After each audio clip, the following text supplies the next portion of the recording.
ku ne xam ne ne yàlla daa bind te yemalewul am na ñu matal am ñu matlewul waaye ba mottali amee ba léegi kenn sonnatul buur kattan di produit 100% naturel sans effet secondaire ñu defare ko li nga xamante ni moo di petit cola bisaab ak jinjeer ñoo ngi jàppale leen ci seen wàllu kattan ak seen wàllu wërgu-yaram bu nekk jarna fi nguur ak keng ba ci kikirikiij waaye bii mooy seen buur di buur kattan ballonnement moo ci mën constipation faiblesse sexuelle diabète sinusite éjaculation précoce di joxe appétit sexuel teg ci itam day raxas sa biir ba mu set wecc wooteel gaaw ci 77 413 59 24 77 413 59 24 xar yëpp xar lañ waaye laadum da ciy gën te bu ñu nee góor ngóoraa tax. wallaahi minal état Macky Sall yàlla nañ yàlla musal si état Macky Sall parce que fii ñu taxaw nii dañ doon saaga Mouhamed sallallahu alayhi wa sallam ca Charlie Hebdo ñu woo ko invité ko te mu yor suñu xaalis yor suñuy bien essence beeg yëpp bu ñëwoon du fay dara ñu woo ko ñëwul kon instant bii nii tey encore tey waa Israël encore di dal si kaw jullit yi encore moom muy déclaré li mu déclaré leerul li mu déclaré teg ko fenn parce que bu moom bu nekkee jullit la wala mu jàng tuuti alxuraan yàlla dafa ne bu fekkee ñaar nit dañuy xeex wala ñaar nit maanaam dañoo jotee da ngay seet ku tooñ boo xamee ku tooñ da nga ko naan bàyyil tooñ wala nga ne ko bàyyi li nga def su bañee ñun Macky Sall dafa war a jël armée yónnee fa ñu xeex ak ñoom ba ñu bàyyi li ñuy def mais su ne waa Palestine nañ bàyyi li ñuy rey waa Israël lañ bàyyi li ñuy rey waa Palestine lan lañu rey ñoo xamante ne ay xeer maa ngi ne ku ma fekk sama kër bëgg maa rey ma sànni la xeer léegi fu mu nekk nag ñee ay kii la ñor ay chars de combat 200 et quelques personnes dee nañu mais billahi wallahi taalahi 200 et quelques personnes yooyu noonu yàlla dina juralaat maanaam 2 millions liir ñu juraat nekkat ay julit islam mënuñu koo fay te fu mu nekk nii nag lan mooy position état ci nga xamante ni mooy problème bii nii mais Siri Kaba fii la dem ba Israël taxaw si mur lamantin boobu noonu yaa ngi dégg di tawaaf si suñu avion di tawaaf si suñu alal yaa ngi dégg tawaaf si suñu tur kon ñoom dañoo far bu ñu far nag yaa ngi dégg ma yàlla suñu borom nee na naa fekk farul fenn yàlla moo ko wax mu sam ma bay ne zalika la haulaay wala ila haulaay ñoom faruñu fenn maanaam tey dañuy déngal nekk ci dëgg bi bañ a wax dëgg bi mais dëgg bi adduna bi yëpp xam nañ ne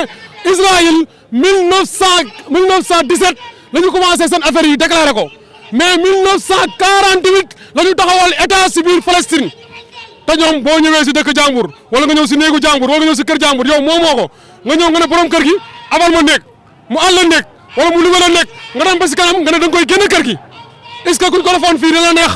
moo tax waa Palestine am nañu droit li ñuy def mais problème bi mooy instant bii nii lépp pour ñu xam ko mooy billahi wallahi wa taalahi dama koy waat ñun jullit yi ñun ñoo ko def parce que ñun dañoo jekku xam nga ñu jekkuñu c'est parce que tey ñun dañoo xaajale léegi xaajale bu ñuy xaajale moo tax tey ñun dañoo wër nomba tey li nga xamante ni mooy état bi fi nekk mooy état laïcité mooy état franc-maçon te gis nga juif yi nii ñoo nekk ci ginnaaw franc-maçon yi te billahi wallahi taalahi dañuy bëgg a wër adduna bu ñu paree si waa Palestine ñun bu ñu taxawul ñun suñu kaw nañu jëm. waaw suñu teewaay fii mooy li nga xam ne moo war nekk teewaayu jullit bu nekk waxuma jullit bu nekk sax waaye nit ku nekk rek tey war na teew fii war na am taxawaay ci li nga xamante mooy xew ci Palestine ci almasjidul aqsa loolu mooy waral suñu teewaay fii tey waaw yëg-yëg yooyu moo nu tax a teew fii tey ndax ku xam almasjidul aqsa nga xam ne alquran da koo tudd yonent yu bare foofu la ñu juddoo foofu itam la ñu génne àdduna foofu la ñu liggéeyee seen liggéey bi nga xam ne moom la leen seen borom tabaraka wa taala liggéey loo woon mu nekkoon masara rasulillahi yonent bi alayhi salatu wasalaam ba mu rañaanee Makka mi ngi ñëw masjidul aqsa jiite fa yonent yee door a yéeg wuy ji boroomam mu wàccee julli ci guddi googu boo gisee tey jàkka jooju jàkka la joo xamante ni nii mooy ñetteelu jàkka ci lislaam tey ñu dem fa fekk ay jullit ñuy julli di def jaamu yàlla gi nga xam ne moo gën a màgg ci lépp loo xamante ni borom bi tabaraka wa taala sant na ko ab jaam ñu dem fekk leen fa di leen fa toroxal di leen fa rey di leen fa dóor tey ay yahood yu néew yoo xamante ni jullit yi bu ñu amoon fulla ak fayda bu ku nekk tàngantey benn siwam ndox sa sotti leen ko ñu lab loolu wax dëgg yàlla metti na lool ci xolu jullit rawatina koo xamante ni jàng na dara ba xam lan moo di masjidul aqsa ak lan moo war nekk taxawaayu jullit ci jàkka jooju lan moo war nekk taxawaayu nit sax ci Palestine tey ca lee ñu fay def nga xam ne bu ñu ko doon def ñu dul jullit sax war naa metti nit ku mën a doon waxantuma la bu ñu koy def ay jullit yoo xam tey ñoom ñoo fa taxawal bépp jullit bu nekk yow adduna Palestine tey ñoo na fa taxawal tey la jaadu woon tey jullit yëpp ànd ak nu ñu mën a def doonte dañuy dox sax dem wuti Aqsa ba ñëpp xam ne tey ñëpp Aqsa lañ jëm loolu rek moom mooy li nga xamante ni tey moom moo waroon a faj mbir moomu le waaye maal asaf jullit yi daal war nañoo xoolaat seen taxawaay rawatina réew yi nga xam ne nag tey ñoom ñoo wër Palestine muy Misra muy Syrie muy Turquie muy Liban muy Arabie Saoudite muy Émirats muy Kuwait muy Qatar muy yeneen réew yi jullit yëpp war nañoo xoolaat seen taxawaay bu baax a baax a baax ci wàllu Palestine ci wàllu masjidu Aqsa ci wàllu jullit yi yal na yàlla boole taxawu yal na yàlla boole sàmm. Et toute la population sénégalaise est là pour magnifier, pour vraiment magnifier leur solidarité vis-à-vis du peuple palestinien. Juste parce qu'ils sont là. En tout cas, Israël, ce qui fait, c'est pas normal. Et nous sommes indignés sur le silence notoire des États-Unis, sur le silence de la grande population, de tout le monde, du monde international. C'est pour cela que nous sommes là pour magnifier et vraiment nous félicitons là avant nous. Nos félicitations et bien des choses. Voilà, je suis dama ñëw fii tey pour wane sama mettit sama naqar bi ma am ci Palestine li nga xamante ne loolu la suñu peuple palestinien di dund tey dootul affaire jullit dootul affaire diine mais affaire doomu aadama affaire nite rek war na tax képp kuy doomu aadama war nga dimbali waa Palestine parce que ñun amuñu lu dul ay xeer la ñu am ay lu tuuti la ñu am waa Israël di jël ay roquettes di leen assommé di leen dóor yaay ak doom ñu séparé leen ñu tegu ko fenn ci lan pataarul ñëpp nekk fi waa ONU kenn waxul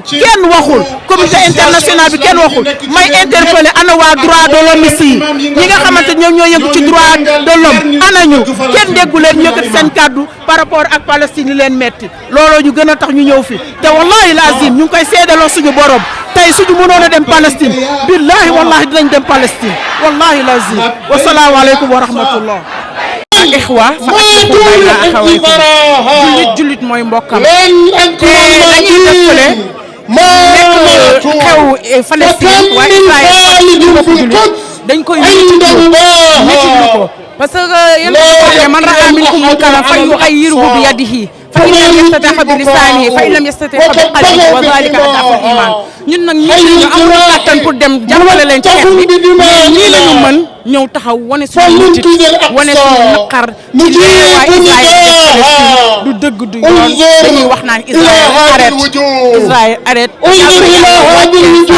ci fi nga xam ne mooy Palestine parce que jullit mooy wokkam jullit bu amee la naqar sa moromu jullit bu amee ko naqar day ànd ak moom ci xeex bi xeexle ko bu mag loolu waral suñu place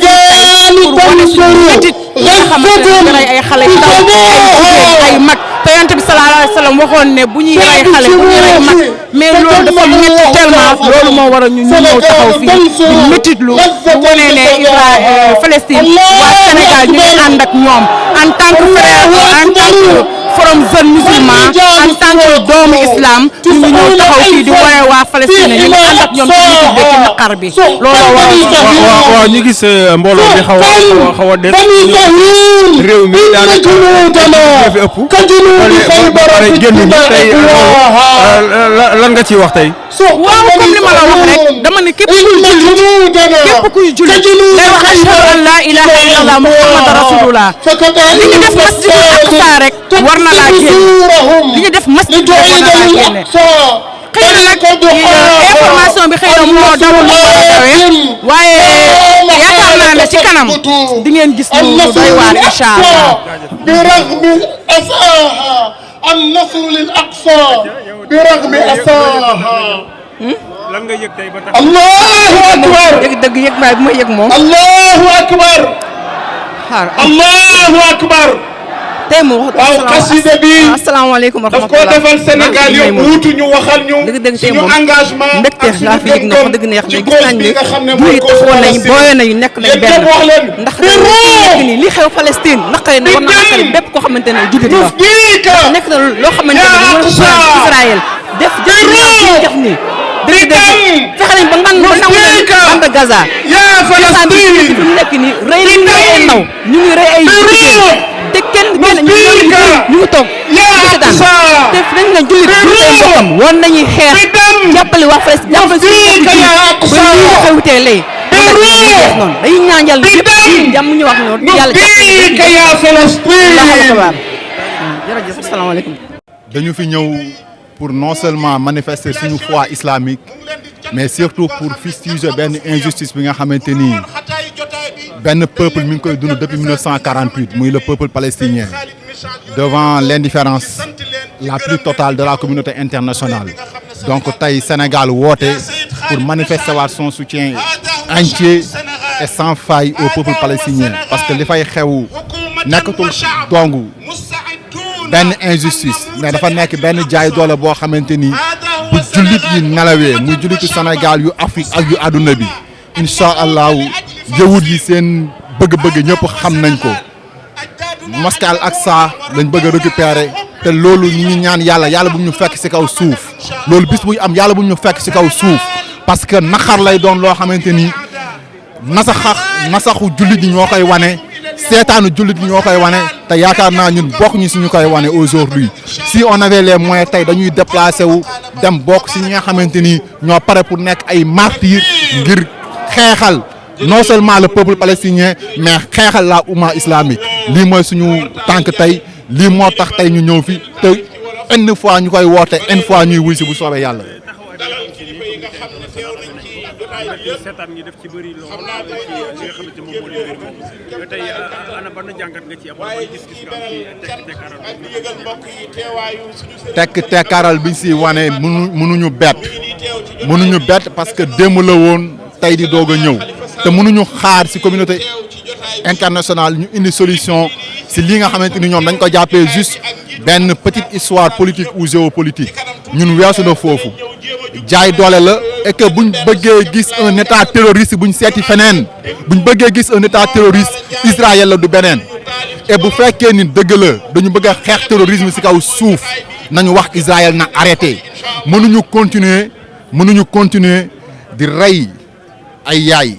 di rey ay doom di tàqali ay waajur ak seeni ay doom di continuer di bombarder peuple bi nga xamante ni il est inoffensif ba pare di jàppee ce même peuple nga xamante ni amuñu lu dul ay xeer amuñu lu dul intifada pour faire face ñu ne ñooñu ñooy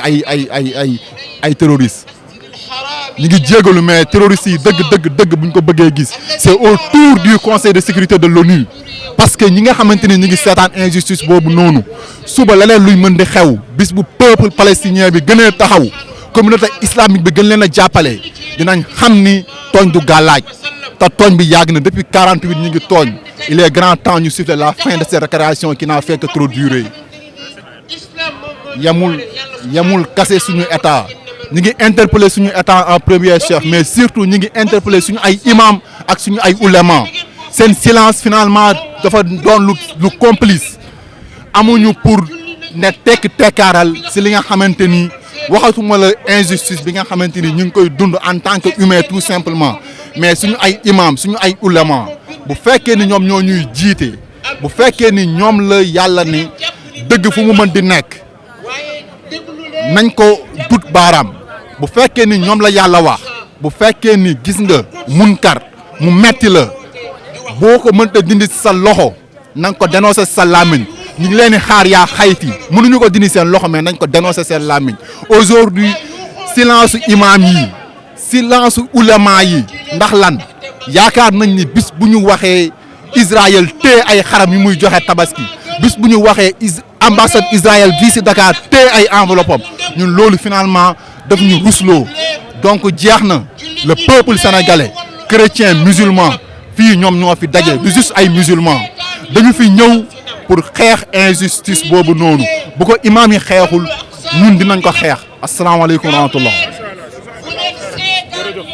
Allahu akbar Allahu akbar Allahu akbar Allahu akbar Allahu akbar Allahu akbar waaw dama am naqar ndax Israël li mu ñëwoon doole Palestine moo ma tax a teew fii jullit ñëpp a war a taxaw nekk benn say parce que jaay doole bi Israël di jaay Palestine dafa war a jeex moo waral suñu teewaay fii dinañ ci def suñu doole ak suñu bakkan sax jar na ko incha allah loolu moo war a suñu teewaay tey waaw. mais yéen ñi nga xam ne en tant que ay jeunes. ñu gis ne souvent. am na yeneen manifestation yoo xam ne daan am jeunes yu génn. waaw tey ñuy woote diine. da gis ne majeure partie ci jeunes yi génnuñu lan ban message nga leen di wax. loolu moom ñu ngi koy ñaawlu ba ñaawlu fu mu yem parce que jeune moo war a nekk porteur de voix avant tout boo nekkee jeune lépp loo xamante ni société bi da ci yëngatu da war a nekk sa priorité yow dafa war a nekk sa priorité parce que aduna dafa nekk loo xamante ni injustice dañ ko war a dàq ci monde bi waxuma la Sénégal mais dañ ko war a dàq ci monde bi tant que ñu ngi nootante développement mënuñ ko am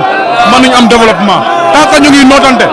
suñuy esprit du mus a élevé wu loolu ñu xam ko ñun ñëpp te ñu ngi koy ñaawlu fa ñaawlu bu mu yem jërëjëf jërëjëf rek nekk ay jullit ñun suñu sëriñ saa su nekk da daan wax Israël yàlla yàlla alal Israël muy Mawlana Cheikh Ibrahima Niass saa su nekk li lay wax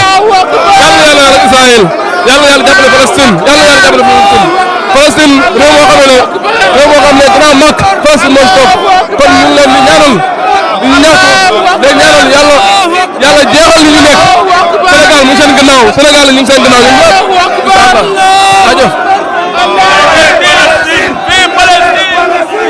Israël terroriste Israël ay terroriste lañu waaye ñun amuñu ay njiit ñu baax Palestine ñooy terroriste ngay gis ñuy daane ay building ñuy bombardé ay jàkka ñuy bombardé ay étage ñuy yàq seen hôpitaux yi ñooy terroriste et comme communauté internationale duñ ci wax parce que l'islam la ñu toroxal moo tax duñu wax waaye ñun jullit yi ay seytaane ñoo sopp Arabie Saoudite ay naafiqiit lañu Arabie Saoudite ñoom ay naafiqiit lañu gis nañ ko waaye duñu wax parce que ay américain lañu ñuy xool seen intérêt Arabie Saoudite ci boppam seen njiit bi seytaane la wal muslimin waaye naafiqiit la bu deewee day dugg safara allahu akbar Israël allahu akbar allahu akbar vive Palestine vive Palestine vive Erdogan alhamdulillah rabbil alamin ay suñu njiit ani njiitu Sénégal ani gouvernement Sénégal ani gouvernement Sénégal ani Macky Sall ñun xamuñu Charlie Hebdo ñun Palestine lañu gëm Macky Sall génnal mbaa Macky Sall vive Erdogan vive Erdogan allahu akbar vive Palestine